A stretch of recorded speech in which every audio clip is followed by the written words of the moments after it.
Buenas noches, chicos. Continuamos en la noche de hoy con uno de los últimos temas de la unidad número 2 en relación a las corrientes filosóficas que asumen a la estética como parte de otras ciencias particulares y no específicamente de lo que es la filosofía, ¿no? Con esto de las ciencias particulares nosotros tenemos que tener un poquito de cuidado porque las ciencias particulares tienen que ver mucho con lo que es el método científico. Si hablamos de una ciencia particular, inmediatamente lo tenemos que asociar con el método científico. Entonces, ¿cómo se relaciona estas ciencias particulares con la filosofía? Simplemente por una sola razón. La filosofía está considerada como la madre de todas las ciencias. Entonces, al ser considerada como la madre de todas las ciencias, está completamente ligada a las ciencias particulares. Esta rivalidad o esta diferencia de que si la estética tiene que ver con la filosofía o es parte de la filosofía en el terreno científico o si la filosofía es parte de las ciencias particulares, simplemente se limita a una situación de pensamiento.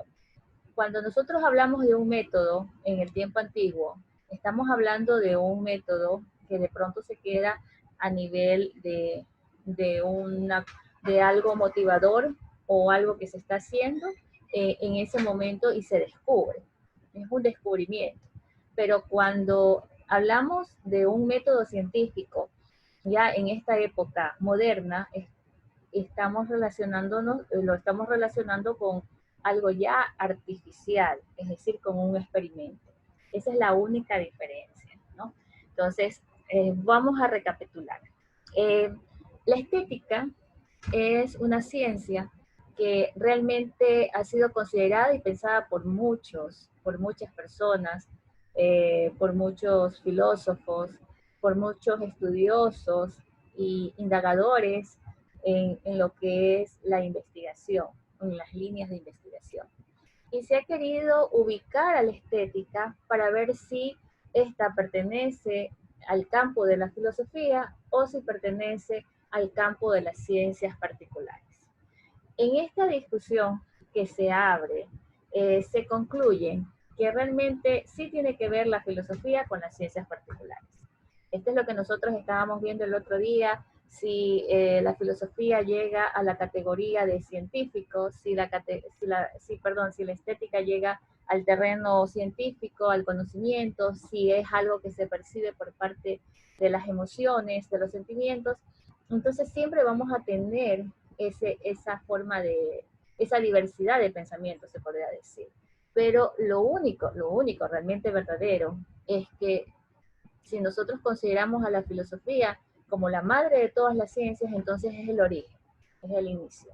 El inicio de las ciencias particulares que utilizan el método científico y el origen también se podría decir, de aquellas ciencias que en su comienzo también utilizaron el método, pero este método científico no era tan artificial y tan experimental como lo es en la época moderna. En el tiempo antiguo se quedaba en lo abstracto, en el tiempo antiguo se quedaba en el descubrimiento, en el tiempo antiguo se estaban dando los pasos de una técnica. Recuerden que la técnica es el hacer, y desde el momento en que uno utiliza una técnica y un método, está utilizando un método científico. ¿Sí? Bueno, esa es en sí la síntesis que les puedo dar sobre este tema. Ustedes tienen ahí una lectura. Esa lectura es bastante interesante porque aborda a uno de los grandes, se podría decir así, que es Augusto Comte, ¿no? Augusto Comte, que es el fundador del positivismo. ¿Y qué es el positivismo? Es una corriente filosófica.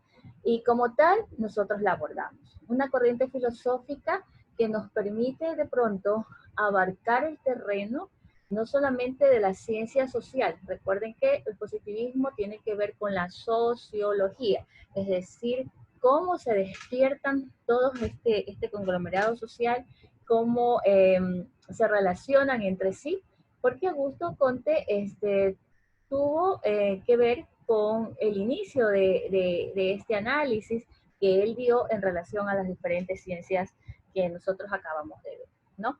Entonces, ¿qué más podemos decir de Comte? que aparte de ser el fundador del positivismo, nació en París, es decir, que es francés, pero tiene una situación que yo siempre realmente no me llamaría la atención.